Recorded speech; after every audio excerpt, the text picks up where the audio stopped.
Hello दोस्तों, आज मैं आपके सामने लेके आया हूँ भिन्नों का गुना और भिन्नों का भाग।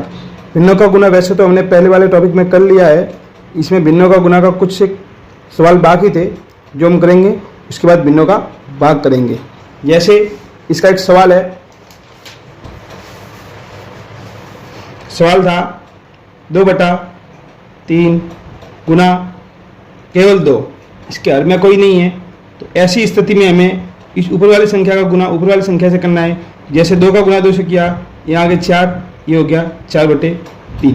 इसी तरह इसमें एक और सवाल है, जब यही संख्या आगे गुणांक में हो और पीछे भिन्न हो, तो इस स्थिति में हम वापस वही करना है, ऊपर की संख्या का ऊपर गुना करना है। 2 का गुना 2 से किया तो आया 4 और नीचे 3 का 3। ये कुछ चीज़ बाकी रह गई थी तो अब हो गई। अब इसके बाद अपना है भिन्नों का भाग।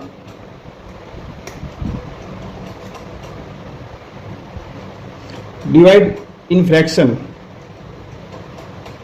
Divide in fraction. तो जिस तरह हमने भिन्नों का गुना सीखा था उसी तरह भिन्नों का भाग सीखेंगे। बहुत आसान तरीका है।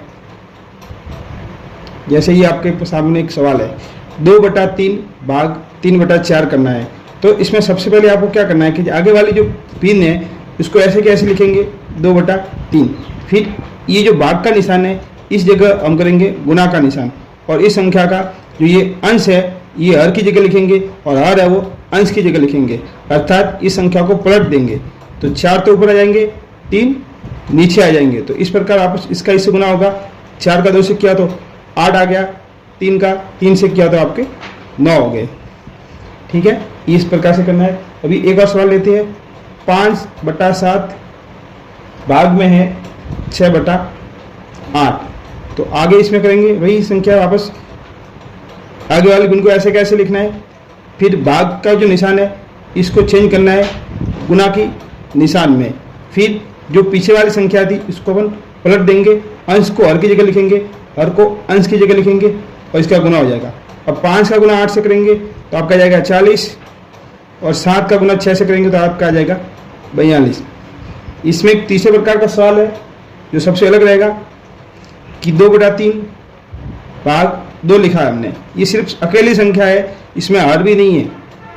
तो हम क्या कहते हैं कि 2/3 तो ऐसे कैसे लिखो और भाग लिखो। अब जो 2 है इसके नीचे 1 हमेशा छुपा रहता है, तो हम वो 2 बताएंगे, 2 के नीचे लिखेंगे 1, तो ये हो गया 2/1। अब अपना जो भाग में गुना करना था वो हो जाएगा।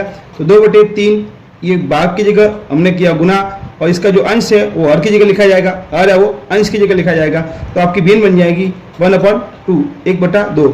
और आपकी भिन्न अल हो गई, इसका भाग हो गया। 2 का 1 से किया तो 2 हो गया, और 2 का 3 से किया तो 6 हो गया। तो इसमें आपको विशेष तौर पे ध्यान रखना है कि इस तरह के सवाल एग्जाम में ज़्यादातर आते हैं। तो इस तरह के एग्जाम में ज़्यादातर सवाल आते हैं, इसका ध्यान रखना है। 2/3 भाग 2 होगा तो उसमें इस वाली संख्या के नीचे 1 हमेशा छुपा रहता है, तो जो हमने यहाँ पर ये लिख दिया है। तो ये हो गया 2/3 भाग 2/1 हो गया। अब इसको हम पलटेंगे तो 3/2 वही की भी भिन्न आ गई, ये भाग की जगह हमने गुना का निशान लगा दिया और ये हो गया 1/2। अब 2 का 1 से गुना किया तो ये 2 हो जाएंगे, और 3 का 2 से किया तो ये 6 हो जाएंगे। इस तरह भिन्न का सवाल होता है।